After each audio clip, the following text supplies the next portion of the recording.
विंशोत्तरी महादशा वर्ष कैसे निकालेंगे, इस विषय में वार्तालाप करेंगे।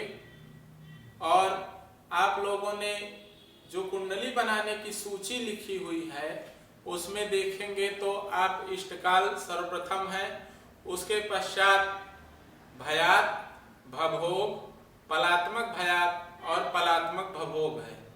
उसके बाद नंबर आता है विंशोत्तरी महादशा वर्ष का। तो विंशोत्तरी महादशा वर्ष कैसे निकालेंगे, आज हम इस वीडियो के माध्यम से उसका ज्ञान करेंगे। उसके पहले हम श्लोक के माध्यम से ध्यान करेंगे और उसके पश्चात हम विंशोत्तरी महादशा वर्ष कैसे निकालेंगे इस विषय पे वार्तालाप करेंगे। देवी प्रपन्नार्तिहरे प्रसीद प्रसीद मातर् जगतोऽखिलस्य प्रसीद विश्वेश्वरि पाहि विश्वं त्वमेश्वरी देवी चराचरस्य त्वमेश्वरी देवी चराचरस्य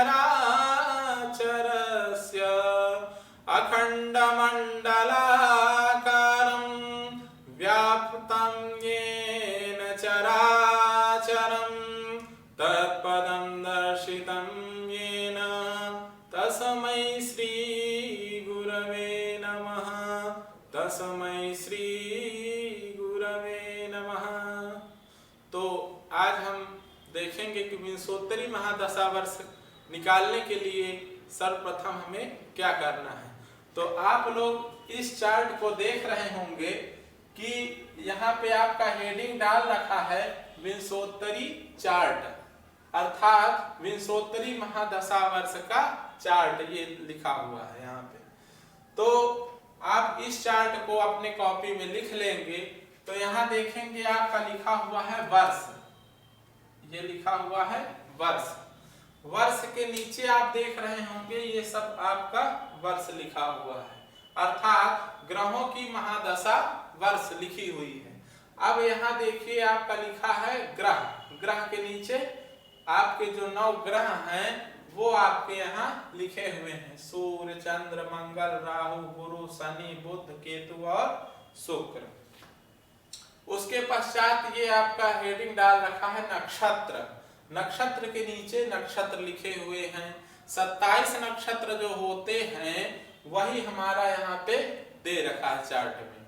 तो आप बस ये समझिए कि हमको महादशा वर्ष निकालने के लिए कैसे इस चार्ट का प्रयोग करना है। तो आप सर्वप्रथम देख रहे होंगे कि यहाँ कृतिका लिखा है। तो नक्षत्र तो हमारा अश्विनी से शुरुआत होता है, लेकिन यहाँ कृतिका क्यों लिखा है? तो इसलिए कृतिका लिखा है क्योंकि नियमानुसार हमारा कुंडली बनाने में जो है वो हम कृतिका से ही लेंगे और अश्विनी को हम लास्ट में कर देंगे। ठीक, तो अभी आप इसको सर्वप्रथम समझिए कि जातक का जन्म जो वर्तमान नक्षत्र में होता है, ठीक, जैसे किसी भी जातक का जन्म जब हुआ उस समय हमारा नक्षत्र कृतिका था, तो हम इस चार्ट का प्रयोग कैसे करेंगे? तो वर्तमान नक्षत्र कृतिका था, तो आपका यहाँ कृतिका किसके सामने दे रखा है? सूर्य के सामने, ठीक, सूर्य के सामने दे रखा है। ठीक, तो आप यहाँ देखिए सूर्य का कितना वर्ष है? 6 वर्ष। ठीक, सूर्य का कितना वर्ष है? 6 वर्ष। तो इसी तरह हम लोगों को इस विंशोत्तरी महादशा वर्ष चार्ट का प्रयोग करना है। तो यहाँ पे आप देख रहे होंगे कि कृतिका, रोहिणी, मृगशिरा, आद्रा, पुनर्वसु, पुष्य, श्लेषा, मघा, पूर्वा फाल्गुनी, उत्तरा फाल्गुनी, हस्त, चित्रा, स्वाति, विशाखा, अनुराधा, ज्येष्ठा, मूल, पूर्वाषाढ़ा, उत्तराषाढ़ा, श्रवण, धनिष्ठा, शतभिषा, पूर्वा भाद्रपद, उत्तरा भाद्रपद, रेवती, अश्विनी, भरणी, ये आपका क्रमशः 27 नक्षत्रों का यहाँ पे वर्णन है। और ये आपके हो गए नवग्रह, ठीक, और ये उनकी महादशा वर्ष हो गई। ठीक, तो आप ऐसे ही अपने कॉपी में उतार लेंगे और हमको ये ज्ञान करना है कि किस महादशा वर्ष में जातक का जन्म हुआ। तो हमको सर्वप्रथम देखना पड़ेगा कि जो हम आप लोगों को सर्वप्रथम बताए थे कि कुंडली जब भी हम बनाने बैठेंगे तो सर्वप्रथम जन्म दिनांक ऊपर लिखना है, उसके नीचे जन्म समय अर्थात जातक का जन्म कितने बजे हुआ, उसके नीचे आप लिखते होंगे तीसरे नंबर पे वर्तमान नक्षत्र और उसी के नीचे आप लिखते होंगे गत नक्षत्र और फिर आप लिखते होंगे सूर्योदय। तो वर्तमान नक्षत्र जो है हमारा वो क्या है, तो ये आप लिखते होंगे और आपको पता होगा कि जातक का जन्म वर्तमान नक्षत्र में हुआ है। तो वर्तमान नक्षत्र कौन सा है वही हमको यहाँ पे लेना है। तो जो जातक का वर्तमान नक्षत्र होगा उसी को हमको देख लेना है और वही नक्षत्र हम उसके सामने जस्ट जो ग्रह लिखा होगा और ग्रह का महादशा वर्ष जो लिखा होगा वही हमको लेना है और आपको भी वही लेना है। तो जैसे मान लीजिए किसी भी जातक का जन्म शतभिषा नक्षत्र में हुआ अर्थात जातक का वर्तमान नक्षत्र जो है वो शतभिषा नक्षत्र है, तो शतभिषा के जस्ट सामने आप देख रहे हैं क्या लिखा है, राहु। राहु में लिखा है तो राहु की महादशा में जन्म हुआ जातक का। ठीक, तो राहु का महादशा वर्ष है 18 वर्ष। किसी भी जातक का मान लीजिए अनुराधा नक्षत्र में जन्म होता है अर्थात वर्तमान नक्षत्र हमारा अनुराधा है, तो अनुराधा के सामने ठीक देख लीजिए यहाँ पे लिखा है शनि अर्थात जातक का जन्म शनि की महादशा में हुआ और शनि का महादशा वर्ष जो है 19 वर्ष है। इसी प्रकार से आपको इसका ज्ञान करना है। अब इसको सफा कर देते हैं और उसके पश्चात हम ये देखेंगे कि विंशोत्तरी महादशा वर्ष अब कैसे निकालते हैं। तो अब आते हैं कि विंशोत्तरी महादशा वर्ष की गणित कैसे करनी है। अभी तक आप लोगों ने देखा कि विंशोत्तरी महादशा वर्ष का जो चार्ट था उसमें हमको ये निर्धारण करना था कि कौन से ग्रह में जातक का जन्म हुआ अर्थात उसकी महादशा वर्ष कितनी थी। ठीक, तो आप लोग ये देख लिए कि किस ग्रह में जातक का जन्म हुआ और तो ये चीज हमको कैसे पता चलेगा, जब हम वर्तमान नक्षत्र जातक का लेंगे और उसके सामने जो ग्रह होगा वो लेंगे और ग्रह के सामने जो उसकी महादशा वर्ष होगी वह लेंगे। ठीक, अब यहाँ देखेंगे आप उसकी हेडिंग डाल रखी है कि विंशोत्तरी महादशा वर्ष छठा नंबर अर्थात प्रथम में आप इष्टकाल आएगा और दूसरा भयात, फिर भभोग तीसरे नंबर पे और चौथे पे पलात्मक भयात, पांचवें में पलात्मक भभोग, उसके बाद छठे में आता है विंशोत्तरी महादशा वर्ष। ठीक, तो विंशोत्तरी महादशा वर्ष हमको कैसे निकालना है तो वो उसकी गणित अब आगे हम देखेंगे। तो आप सर्वप्रथम यहाँ लिखेंगे कि वर्तमान नक्षत्र अर्थात जातक का जिस नक्षत्र में जन्म हुआ है वह नक्षत्र कौन सा था। तो उदाहरण के तौर पे हम मृगशिरा नक्षत्र लेते हैं कि जातक का जन्म मृगशिरा नक्षत्र में हुआ और उस समय कौन से ग्रह की महादशा वर्ष थी, तो ये आप लिखेंगे नीचे ग्रह की महादशा वर्ष अर्थात उस समय मृगशिरा नक्षत्र में कौन सा ग्रह उसकी महादशा वर्ष होगी। तो यहाँ पे आपका लिखा है मंगल। ठीक, अर्थात आप अपने विंशोत्तरी चार्ट में देखेंगे कि मृगशिरा नक्षत्र के सामने मंगल ग्रह और उसकी महादशा वर्ष 7 वर्ष लिखा हुआ होगा, तो 7 वर्ष मंगल की महादशा हो गई। ठीक, यहाँ आप इतना समझ गए। आगे देखिए कि पलात्मक भयात। ठीक, ये आपका दे रखा है पलात्मक भयात। ठीक, तो अब हमको क्या करना है कि पलात्मक भयात जो आप लोग निकाले हुए हैं किसी भी कुंडली में, पलात्मक भयात तो आपको निकालना ही पड़ेगा। तो पलात्मक भयात जो आप लोग निकाले हैं उसमें क्या करेंगे कि महादशा वर्ष से गुणा कर देंगे। जैसे किसी जातक का पलात्मक भयात 3297 आता है, ठीक, अर्थात 3297, ठीक, और उसका महादशा वर्ष है 7 वर्ष। किसका? मंगल ग्रह का, ठीक, मंगल ग्रह का 7 वर्ष महादशा है। क्योंकि मृगशिरा नक्षत्र में जातक का जन्म हुआ और मृगशिरा का अगर देखेंगे कि कौन सा महादशा वर्ष होगा तो मंगल की महादशा 7 वर्ष होगी, ठीक। इस प्रकार आपको लिख लेना है। तो ये हो गया पलात्मक भयात आपका पहले, ठीक, 3297। तो आपका पलात्मक भयात कुछ भी हो और यहाँ महादशा वर्ष कुछ भी हो सकती है, क्योंकि मृगशिरा नक्षत्र यहाँ है। मान लीजिए किसी और जातक का दूसरा नक्षत्र होगा, ठीक, तो मृगशिरा नक्षत्र है यहाँ पे और मंगल की महादशा वर्ष 7 वर्ष लिखा है।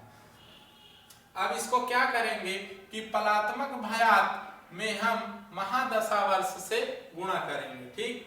तो देखिए यहाँ आपका दे रखा है तो हम गुणा कर दिए, आ गया हमारा 23,079, ठीक, 23,079 आ गया यहाँ पे। तो हम देखेंगे कि अब इसके आगे हमको क्या करना है, ठीक। तो आप यहाँ समझ लीजिए कि हमको पलात्मक भयात सर्वप्रथम लिखना है और जो महादशा वर्ष होगी उससे हमको गुणा करना है, ठीक। तो यहाँ पे कुछ भी हो सकता है पलात्मक भयात आपका कुंडली में बनाने के समय, और महादशा वर्ष भी कोई निर्धारित नहीं है कि 7 ही हो, 19 भी हो सकता है, अर्थात शनि का, बुध भी हो सकता है 17 वर्ष। तो हमको जो महादशा वर्ष होगा उसी से हमको गुणा करना है, किसमें? पलात्मक भयात में। उसके पश्चात देखेंगे कि पलात्मक भयात में जब महादशा वर्ष से गुणा कर दिए तो हमारा ये आ गया, ठीक, 23,079, ठीक। अब इतना आने के पश्चात हमको क्या करना है कि इसमें हमको ये 34-32 जो है इससे भाग देना है। तो 34-32 क्या है? यहाँ आपका दे रखा है पलात्मक भवोग, ठीक। तो हमको क्या करना है कि जो हमारा ये गुणनफल आया 23,079, इसमें हमको करना है पलात्मक भवोग से गुणा, ठीक। आपका पलात्मक भवोग कुछ भी आ सकता है, तो पलात्मक भवोग से हम इसको भाग देंगे, ठीक। तो हम पलात्मक भवोग से इसको भाग दिए तो ये 6 बार गया, और हम इसको अब यहाँ देखेंगे कि 6 बार गया तो कितना आया, तो वो हम यहाँ पे लिख दिए, ठीक। 6 बार गया। अब इसको हम देखेंगे, इसको घटाएंगे, उसके बाद शेष कितना आता है, तो आपका ये घट गया और यहाँ देखिए ये शेष आपका आ गया, ठीक, 24,8,7 अर्थात 24,87, ठीक। तो आपका ये आ गया शेष, ठीक, क्या आ गया? शेष। 6 बार कट गया और अब ये 24,87 34,32 से कम है, अब ये नहीं कटेगा, ठीक। तो हम क्या कर रहे हैं, जो इसको आप समझ लीजिए अच्छी तरीके से कि पलात्मक भवोग जो आपका होगा, अर्थात पलात्मक भवोग जो आपकी कुंडली बनाने की प्रक्रिया में जितना आएगा हमको उसी से भाग देना है, ठीक। पहला क्रम आपका होगा कि पलात्मक भयात आपका जितना है वो लिखेंगे, उसके पश्चात आप उसकी महादशा वर्ष का ज्ञान करके चार्ट के माध्यम से आप गुणा करेंगे, ठीक। गुणा के बाद आप भाग देंगे किससे? पलात्मक भवोग से। जो आपका पलात्मक भवोग होगा उससे आप इस गुणनफल को भाग देंगे। भाग देने पे यहाँ पे देखिए 6 बार गया और यहाँ उसका नीचे लिख दिए कि 6 बार गया तो कितना आया, यहाँ पे आपका वो लिख गया और उसके पश्चात इसको घटाए तो आपका ये शेष आ गया 24, 8, 7। ठीक, अब क्या करेंगे, शेष में हम नियमानुसार 12 से गुणा करेंगे। ये आपका जो 6 आया ये आपका हो गया वर्ष। ठीक, तो ये आपका हो गया वर्ष। अब हमको निकालना है माह, फिर उसके बाद निकालना है दिन। तो अब हमको माह निकालना है, तो माह निकालने के लिए हम नियमानुसार 12 से गुणा करेंगे। 12 से हम इसलिए गुणा करेंगे क्योंकि 12 माह होते हैं।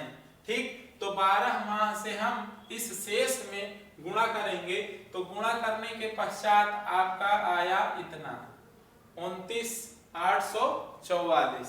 ठीक, तो 29,844 आया। अब हम फिर वही प्रक्रिया करेंगे कि पलात्मक भवभोग से इसको भाग देंगे गुणा करने के बाद। ठीक, तो जो शेष आएगा फर्स्ट वाला आपका, आपको उसमें करना है नियमानुसार 12 से गुणा। ठीक, 12 से गुणा करना है आपको। शेष कुछ भी आए हमारा यहाँ पे उसमें, लेकिन गुणा होगा सिर्फ 12 से ही। ठीक, नियमानुसार। अब उसके बाद देखेंगे कि जो गुणनफल हमारा आया ये जो 29,844, तो इसमें अब आपको फिर से दोबारा भाग देना है। ठीक, एक बार भाग यहाँ दे चुके, दोबारा आपको फिर देना है 34, 32 जो आप यहाँ दिए थे पहली बार पलात्मक भवभोग जितना था वही चीज से हमको यहाँ भी भाग देना है। तो पलात्मक भवभोग आप देख रहे होंगे जो आपका होगा वही यहाँ पे आपको लिख के भाग देना पड़ेगा। ठीक, तो यहाँ हम उदाहरण के तौर पे 34, 32 जो हमारा पलात्मक भवभोग चल रहा है हम उसी के अनुसार अभी इसको भाग देते हैं। तो यहाँ पे देखिए 34, 32 से भाग दिए 29,844, तो 8 बार गया। अब 8 बार जब गया तो आया आपका 27,456। ठीक, तो 27,456 हम इससे घटा देते हैं तो आपका आ गया 23,388। ठीक, ये आपका आ गया दूसरा शेष। क्या आ गया? दूसरा शेष। ठीक, तो आपका जो ये 8 आया ये आपका हो गया माह। ठीक, ये आपका हो गया माह, अर्थात 6 वर्ष। ठीक, 8 माह ये हो गया वर्ष, ये हो गया माह। अब हमको निकालना है दिन। ठीक, क्या निकालना है? दिन। तो दिन कैसे निकालेंगे? तो यहाँ आपका जो दूसरा शेष आया उसमें हम 30 से नियमानुसार गुणा करेंगे। ठीक, कितना? 30 से। हमारा यहाँ शेष कुछ भी आए तो हम नियमानुसार 30 से ही गुणा करेंगे। ये 30 जो आपका लिखा है 30 से ही गुणा करेंगे क्योंकि एक माह में 30 दिन अधिकतम होते हैं, तो 30 से हम गुणा करेंगे। ठीक, शेष में दिन निकालने के लिए। तो 30 से गुणा किए तो आपका गुणनफल आया 71,640। ठीक, 71,640 आपका ये आ गया गुणनफल, अर्थात 30 से गुणा करने के पश्चात। तो अब हम इसको भी भाग देंगे। तो भाग नंबर तीसरा 34, 32 अर्थात जो हमारा पलात्मक भवभोग होगा उसी से हम भाग यहाँ भी देंगे।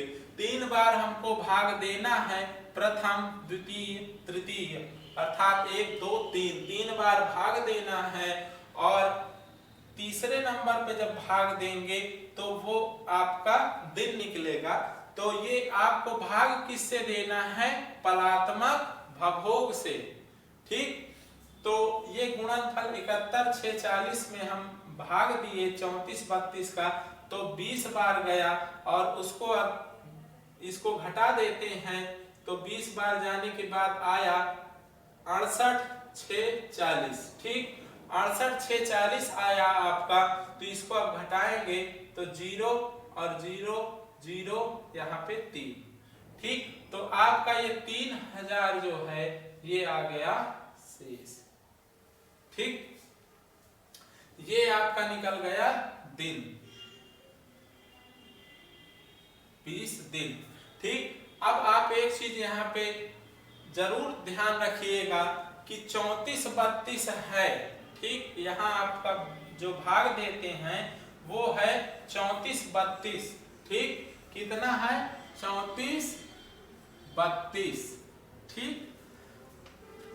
और ये आपका जो शेष है 3000, तो आप इसका आधा करेंगे तो 34 32 का जो आधा होगा उससे यहाँ पे अधिक शेष बच रहा है, ठीक।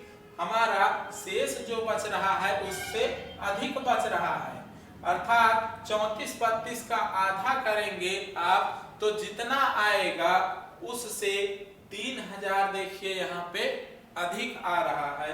अर्थात हम जिससे भी यहाँ भाग देते हैं अगर उससे, ये नियम है कि जैसे हम इससे भाग दे रहे हैं, ठीक, 34 32 से, तो भाग हम किसी भी अंक से दे रहे हो यहाँ पे, तो हमारा जो अंक होगा, मान लीजिए आप 100 से भाग दे रहे हैं, ठीक, उदाहरण के तौर पर यहाँ पे 100 से भाग दे रहे हैं, 100 का आधा 50 अगर आपका शेष यहाँ पे आता है तो आपको यहाँ एक दिन प्लस करना पड़ेगा, +1 बराबर 21 दिन, ठीक। तो यहाँ आप देखिए कि 34 32 जो है और 3000 अर्थात 34 32 का जो आधा होगा उससे अधिक यहाँ पे शेष आ रहा है, इसलिए हम एक दिन बढ़ा दिए। और यदि 34 32 के आधे से कम यदि शेष आता है तो हम एक यहाँ पे नहीं बढ़ाएंगे, किंतु जो संख्या से हम भाग देते हैं अगर उससे आधा भी संख्या यहाँ पे शेष आता है और आधे से ऊपर आता है शेष, तो यहाँ पे +1 करके दिन में बढ़ा देंगे, ठीक। और इस शेष का आपका त्याज्य हो जाएगा, अर्थात कट जाएगा, इसका कोई अब नहीं काम। तो ये हो गया आपका 6 वर्ष 8 माह और ये 21 दिन, 6 वर्ष 8 माह 21 दिन, और ये आपका हो जाता है भुक्त वर्ष।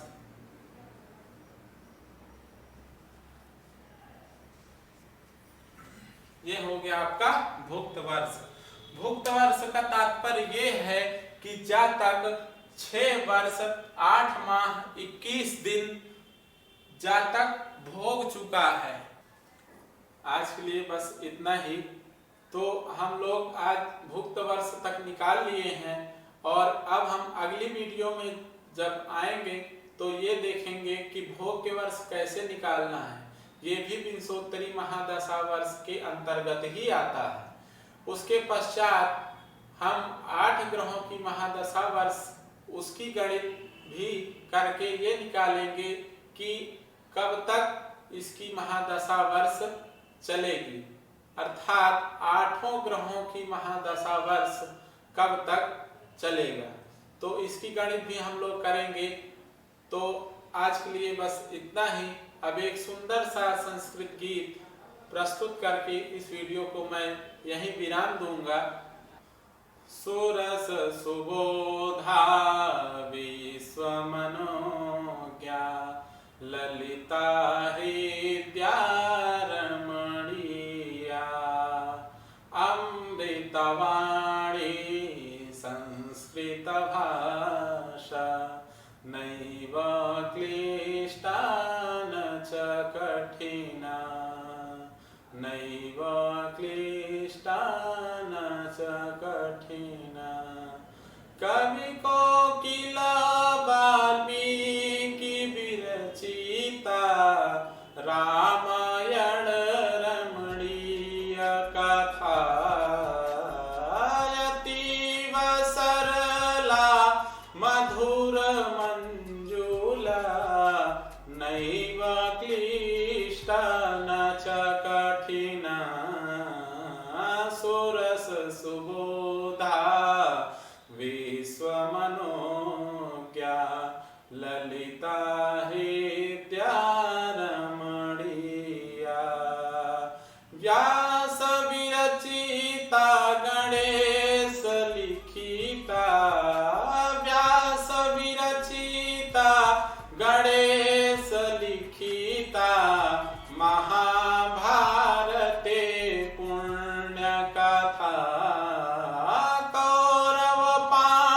पाण्डव सङ्गरमथिता नैव क्लिष्टा न च कठिना सुरस सुबोधा विश्वमनोज्ञा ललिता हृत्यारमणीया कुरुक्षेत्र समरांगण गीता विश्ववंदिता भगवत गीता अमृत मधुरा कर्म दीपिका नैव क्लिष्टा न च कठिना सुरस सुबोधा विश्वमनोज्ञा ललिता हृत्यारमणीया कवि कुल गुरु नवरसोन्मेष सजा कवि कुल गुरु नवरसोन्मेष सजा ऋतु रघुकुमार कविता विक्रम शाकुंतल मालविका विक्रम शाकुंतल मालविका नैव क्लिष्टा न च कठिना सुरस सुबोधा विश्वमनोज्ञा ललिता हृत्यारमणीया अमृतवाणी संस्कृत भाषा नैव क्लिष्टा न च कठिना नैव क्लिष्टा न च कठिना नैव क्लिष्टा न च कठिना। सभी भाइयों को हर हर महादेव। तो आज के लिए बस इतना ही, मिलते हैं अगली वीडियो में। और आप सभी से निवेदन है कि वीडियो को लाइक और सब्सक्राइब जरूर करें ताकि आपको लेटेस्ट अपडेट आप सभी लोगों को प्राप्त होती रहेगी। और हम सभी कुंडली बनाने की जो प्रक्रिया को अध्ययन कर रहे हैं उसके अनुसार हम सभी बहुत सरलता तरीके से कुंडली बना सकते हैं। सभी लोगों को हर हर महादेव। धन्यवाद।